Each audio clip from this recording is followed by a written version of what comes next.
ಎಲ್ರಿಗೂ ನಮಸ್ಕಾರ. ನಾನು ಡಾಕ್ಟರ್ ರಾಜು, ರೇಷ್ಮೆ ಕೃಷಿ ವಿಭಾಗದಲ್ಲಿ ಪ್ರಾಧ್ಯಾಪಕನಾಗಿ ಕೃಷಿ ಮಹಾವಿದ್ಯಾಲಯ ವಿ ಸಿ ಫಾರಂ ಪ್ರಾಧ್ಯಾಪಕನಾಗಿದ್ದೇನೆ. ಈಗ ನಮಗೆ ಹೇಳಬಯಸ್ತಕ್ಕಂಥದ್ದು, ನಮ್ಮ ಮಂಡ್ಯ ಜಿಲ್ಲೆ ಮಾತ್ರವಲ್ಲದೆ ಇಡೀ ದೇಶದಲ್ಲಿ ರೇಷ್ಮೆ ಕೃಷಿಯು ತನ್ನದೇ ಆದ ಹಿರಿಮೆಯನ್ನ ಹೆಚ್ಚಿಸಿಕೊಂಡಿದೆ.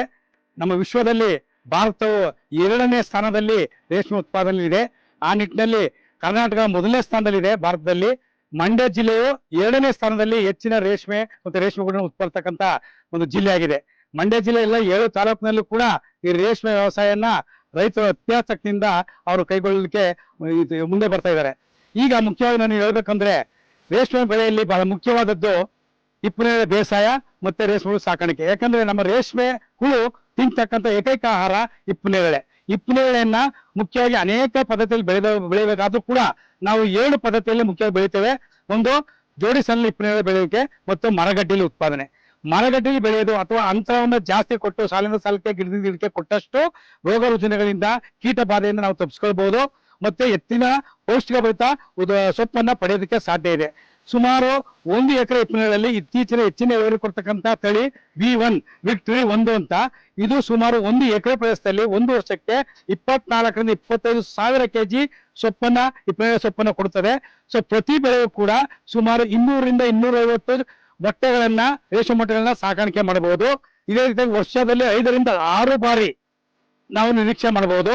ಸೊ ಒಂದು ಬಾರಿ ಸುಮಾರು 200ರಿಂದ 250 ಮೊಟ್ಟೆ ಸಾಕಿದಾಗ 180ರಿಂದ 190 ಕೆಜಿ ಗೂಡುಗಳನ್ನ ನಾವು ಪಡೀಲಿಕ್ಕೆ ಸಾಧ್ಯ.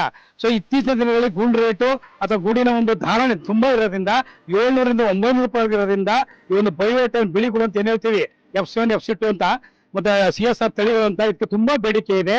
ಸೊ ಇದರಿಂದ ನಾವು ಸುಮಾರು ಪ್ರತಿ ಒಂದು ಬೆಳೆಯಲ್ಲೂ ಕೂಡ ಸುಮಾರು 600 ರೂಪಾಯಿ ಸರಾಸರಿ ಧಾರಣೆ ತಗೊಂಡು ಕೂಡ ಸುಮಾರು 1,25,000ರಿಂದ 1.5 ಲಕ್ಷ ಪ್ರತಿ ಬೆಳೆಗೂ ಕೂಡ ನಾವು ಗೂಡನ್ನ ಮಾರಿ ಪಡತಕ್ಕಂಥದ್ದು.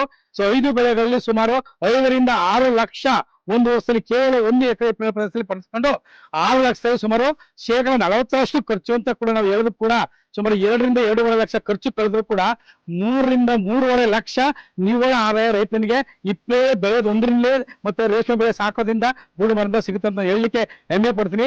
ಈ ನಿಟ್ಟಿನಲ್ಲಿ ರೇಷ್ಮೆ ಸಾಕಾಣಿಕೆಯನ್ನು ಕೂಡ ರೆಂಬೆಪತ್ತಲ್ಲಿ ರೈತರು ಮಾಡೋದ್ರಿಂದ ಅವರ ಕಡಿಮೆ ಜಾಗ, ಕಡಿಮೆ ಬಂಡವಾಳ, ಕಡಿಮೆ ಜನ ಇಟ್ಕೊಂಡು ಕೇವಲ 2-3 ವ್ಯಕ್ತಿಗಳು ಅಥವಾ ಯಾವ್ದಾದ್ರು ಮನೆ ಇರ್ತಕ್ಕಂಥ ಕುಟುಂಬದವರು 1 ಎಕರೆ ಪ್ರದೇಶದಲ್ಲಿ ಹಿಪ್ಪನೇರಳೆನ ಸುಲಲಿತವಾಗಿ ಸಾಕಾಣಿಕೆ ಮಾಡಿಕೊಂಡು ಇತರ ಬೆಳೆಗಳ ಜೊತೆ ಕೂಡ ಸಾಕಾಣಿಕೆ ಮಾಡಿಕೊಂಡು ತಮ್ಮ ಒಂದು ರೈತನ ಆದಾಯವನ್ನು ದ್ವಿಗುಣಗೊಳಿಸಬೇಕೆಂಬ ಏನೋ ಒಂದು ಆಸಕ್ತಿ ಇದೆ ಸರ್ಕಾರಗಳ ಒಂದು ಧ್ಯೇಯೋದ್ದೇಶ, ಅದನ್ನು ಈಡೇರಿಸಲಿಕ್ಕೆ ರೇಷ್ಮೆ ಸಾಧ್ಯ ಅಂತ ಈ ಒಂದು ಮೂಲಕ ರೈತರಿಗೆ ಮನವರಿಕೆ ಮಾಡಿಕೊಡ್ತೇನೆ. ಮಂಡ್ಯ ಜಿಲ್ಲೆಯಲ್ಲಿ ಮಾತ್ರವಲ್ಲದೆ ಇತರ ಎಲ್ಲಾ ಜಿಲ್ಲೆಗಳು ಕೂಡ ಇತ್ತೀಚೆಗೆ ವಾಣಿಜ್ಯ ಬೆಳೆಯಾಗಿ ರೇಷ್ಮೆಯನ್ನ ಹೆಚ್ಚಾಗಿ ಪಡೆದುಕೊಳ್ತಕ್ಕಂಥ ನಾವೆಲ್ಲ ನೋಡ್ತಾ ಇದ್ದೀವಿ.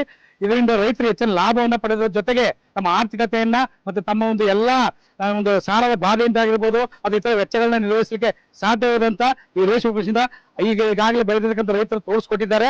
ಆದ್ದರಿಂದ ಹೆಚ್ಚಿನ ಮಟ್ಟದಲ್ಲಿ ಇತರ ಬೆಳೆಗಳ ಜೊತೆ ರೈತ ಬಾಂಧವರು ಈ ಒಂದು ರೇಷ್ಮೆ ಬೆಳೆಯನ್ನು ಕೈಗೊಳ್ಳುವ ಮುಖಾಂತರ ನಿಮ್ಮೆಲ್ಲರ ಆದಾಯವನ್ನು ದ್ವಿಗುಣಗೊಳಿಸಲು ರೇಷ್ಮೆ ಕೃಷಿ ಸಾಧ್ಯ ಎಂದು ನೀವು ನಿರೂಪಿಸಲಿಕ್ಕೆ ಸಾಧ್ಯ ಇದ್ದೀರಾ. ಅದನ್ನ ರೈತ ಬಾಂಧವರು ಎಲ್ಲರೂ ಕೂಡ ಮುಂದಿನ ದಿನಗಳಲ್ಲಿ ಹಿಪ್ಪನೇರಳೆ ತೋಟ ಮಾಡ್ಲಿಕ್ಕೆ ಬಹಳ ಸುಲಭ. ಇದಕ್ಕೆ ಇನ್ನೊಂದು ದೊಡ್ಡ ವಿದ್ಯೆಯನ್ನು ಬೇಕಾಗಿಲ್ಲ. ಹಿಪ್ಪನೇರಳೆ ಸಸಿಗಳನ್ನ ತೆಗೆದುಕೊಂಡು ಹೋಗಿ ನಿಮಗೆ ಬೇಕಾದ ಅಂತರದಲ್ಲಿ 6 ಅಡಿ ಇರ್ಬೋದು, ಸಾಲಿನ ಸಾಲಿನ ಗಿಡಕ್ಕೆ 8 ಅಡಿ ಇರ್ಬೋದು, 7 ಅಡಿ ಇರ್ಬೋದು, ಮರಗಡ್ಡೆಯಲ್ಲಿ ಬೆಳಿಬೇಕಾದ್ರೆ ಅಥವಾ 4ರಿಂದ 5 ಅಡಿ ಒಂದು ನೀವು ಟ್ರ್ಯಾಕ್ಟರ್ ಟಿಲ್ಲರ್ಸ್ ಏನೇನು ಇಂಪ್ಲಿಮೆಂಟ್ಸ್ ಅಥವಾ ಎಕ್ವಿಪ್ಮೆಂಟ್ಸ್ ಅಥವಾ ಒಂದು ಸಲಕರಣೆ ಅದನ್ನು ಉಪಯೋಗಿಸ್ಕೊಂಡು ನೀವು ತಜ್ಞರ ಸಲಹೆಯನ್ನು ಪಡೆದುಕೊಂಡು ನೀವು ವೈಜ್ಞಾನಿಕತೆಯಲ್ಲಿ ಬೆಳೆದೇ ಆದ್ರೆ ಖಂಡಿತವಾಗಿ 1 ವರ್ಷಕ್ಕೆ 1 ಎಕರೆಯಲ್ಲಿ 3.5ರಿಂದ 4 ಲಕ್ಷ ನಿವ್ವಳ ಲಾಭವನ್ನು ಪಡೀಲಿಕ್ಕೆ ಎಲ್ಲಾ ಸಾಧ್ಯತೆ ಇದೆ. ಮತ್ತೆ ಯಾವುದೇ ರೇಷ್ಮೆ ಬೆಳೆಯನ್ನು ಬೆಳೆದ್ರೆ ಯಾವುದೇ ಕಾಯಬೇಕು ಅವಶ್ಯಕತೆ ಇಲ್ಲ. ಬೇರೆ ಇತರ ಬೆಳೆಗಳ ತರ ದಿನದ ವರ್ಷ ಎಲ್ಲ 360 ದಿನಗಳು ಕೂಡ ರೇಷ್ಮೆ ಗೂಡಿನ ಮಾರುಕಟ್ಟೆಗಳು ತೆರೆದಿರ್ತವೆ. ನಿಮಗೆ ಎಲ್ಲ ಆನ್ಲೈನ್ ಅಲ್ಲಿ ಮತ್ತು ವ್ಯವಹಾರಿಕ ಇರೋದ್ರಿಂದ ಇವಾಗ ಬೆಳಿಗ್ಗೆ ತಗೊಂಡು ಗೂಡಿಗೆ ಸಾಯಂಕಾಲ ನಿಮ್ಮ ಅಕೌಂಟ್ಗಳಿಗೆ ದುಡ್ಡು ಬರ್ತಕ್ಕಂಥ ಎಲ್ಲ ಅವಕಾಶಗಳಿದ್ದಾವೆ. ದಯವಿಟ್ಟು ರೈತ ಬಾಂಧವರ ರೇಷ್ಮೆ ಹೆಚ್ಚಿಗೆ ಒತ್ತು ಮಾಡಿ. ಯಾಕಂದ್ರೆ ಭಾರತದಲ್ಲಿ ಇನ್ನೂ 15ರಿಂದ 18 ಸಾವಿರ ಟನ್ ರೇಷ್ಮೆ ಕೊರತೆ ಇದೆ. ಜಾಗತಿಕ ಮಟ್ಟದಲ್ಲಿ ಬೇಡಿಕೆ ಜಾಸ್ತಿ ಇದೆ. ಇದರಿಂದ ರೈತರ ಕೊಡುಗೆ ತುಂಬಾ ಬೇಕಾಗಿದೆ. ದಯವಿಟ್ಟು ಹೆಚ್ಚಿನ ಸಂಖ್ಯೆಯಲ್ಲಿ ಮುಂದಿನ ದಿನಗಳಲ್ಲಿ ರೈತ ಬಾಂಧವರು ಇತರ ಬೆಳೆಗಳ ಜೊತೆಗೆ ರೇಷ್ಮೆ ಕೃಷಿಯನ್ನ 1/2 ಎಕರೆ 20 ಕುಂಟೆಯಿಂದ ಹಿಡಿದು ನೀವು ಮುಂದೆ ಎಲ್ಲ 5 ಎಕರೆವರೆಗೂ ಕೂಡ ಹೆಚ್ಚಿನ ಮಟ್ಟದಲ್ಲಿ ನೀವು ಹಿಪ್ಪನೇರಳೆ ಬೆಳೆಸಿ ರೇಷ್ಮೆಯನ್ನ ಸಾಕಣೆ ಮಾಡಿ. ಸೊ ರೇಷ್ಮೆ ಕೃಷಿ ಮನೆ ಮಂದಿಗೆಲ್ಲ ಖುಷಿ.